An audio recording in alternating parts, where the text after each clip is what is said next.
Hard to walk amongst all these down trees. They're covered with just enough snow that you can't really see where the holes are. I keep punching through and falling down. Oh, I am so hungry. It's almost sunset and I haven't had anything to eat since breakfast. It took me way too long to get out here. And the hiking's been harder than I expected. All right, this is what I was looking for.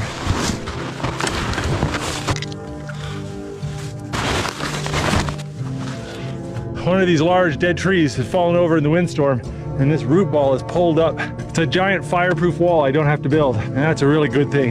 Not a lot of wind today, but I'm in this little nook along this ridge, so it's pretty sheltered over here. And certainly is a lot of dead wood. So I think we need to start getting going and build a fire.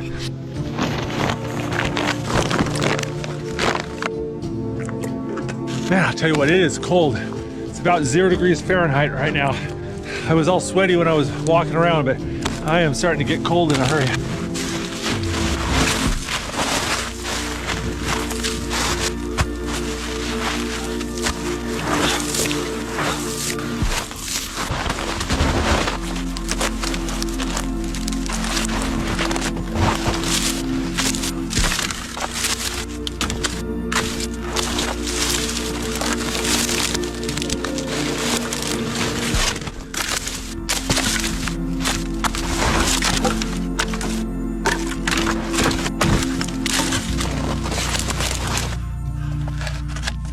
I got a piece of flint and a steel striker. So I'm gonna need is a piece of char cloth. This is just an old linen shirt that I charred in a fire. You wanna hold it somewhere close to where the sparks are gonna go. You just need one of these sparks to hit the char cloth. See, there we go. There we go. I'm gonna throw these pieces of birch bark in there. Try to get this thing going.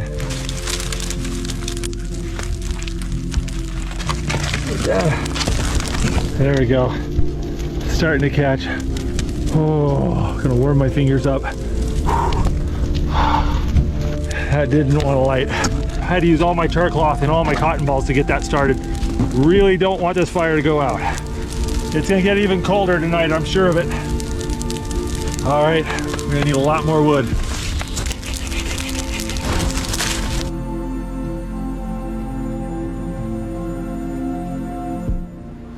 I'm just building the biggest bonfire I can. I want to melt all the snow around my shelter.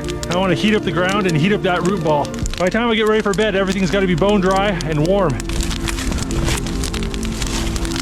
You don't want to build the fire up tall because all the heat just goes up. I want to spread it out so that it'll melt that ground as evenly and quickly as possible. It won't be up until 10 a.m. That's about 17 hours of darkness. So I've got to have a lot of firewood if I'm going to keep from freezing tonight. Because I've got to work in the dark so much, I've got to bring a ton of lights, both for the camera and for myself. Every time I do one of these trips, I bring about 5 to 10 pounds worth of batteries and lights. I'm getting pretty thirsty, so I'm gonna start melting some snow.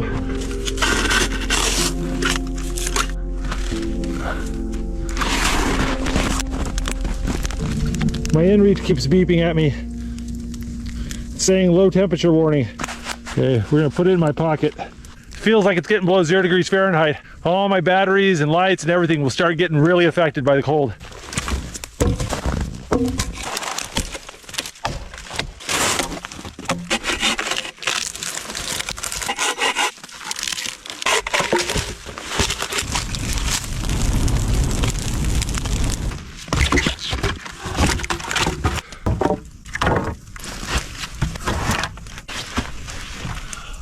Well, there we go. Got myself a shelter. Took me about 3.5 hours to build it. And it is roasting hot in here. It's like sitting inside a pizza oven. All this dirt below me and behind me holds the heat really well. So I've got heat radiating on my back. I got heat coming up from below, and I got the fire off to my left. It's pretty toasty. These logs are still a bit cold, but they'll warm up soon enough. I've got a few more things I want to do before I go to sleep, but I am so hungry. I need to stop and make some dinner. All right. For dinner, I brought along some moose ribs. These are just 2 ribs from the moose I shot this fall. Got some garlic, salt, and pepper. All right. We want to cook these on a low heat very slowly.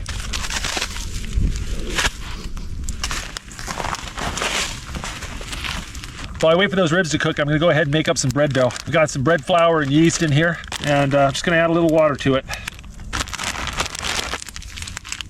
Got my bread dough mixed up. I'm gonna let it just sit by the fire tonight. By tomorrow, it'll be nice and fermented and ready to make bread.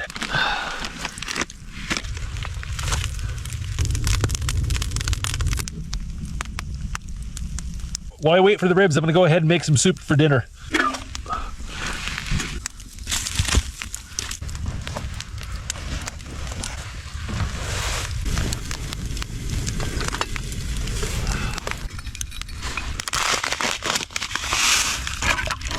All right, I'm gonna add a little ugali to my chicken noodle soup to give it a little bit more calories. Ugali is just ground up white corn maize, and it's a staple food in East Africa. It tastes like grits, and it's a great way to give a stew a little bit more body to it.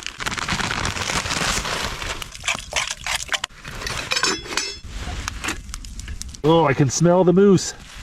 It's cooking a little too fast. Oh, oh, that's actually pretty soft. Oh, I think I nailed that. Look at that beautiful piece of moose meat. Oh, that's so good. Yeah, moose ribs are good. We've been eating a lot of moose this fall. That moose I shot had 567 pounds of meat. We donated all but like 30, 40 pounds of meat, but still, that's a lot. We've been really enjoying it. Got some barbecue sauce here. Oh, the barbecue sauce is mostly frozen.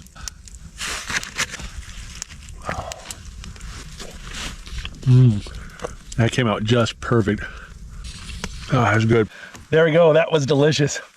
Oh man, I was so hungry.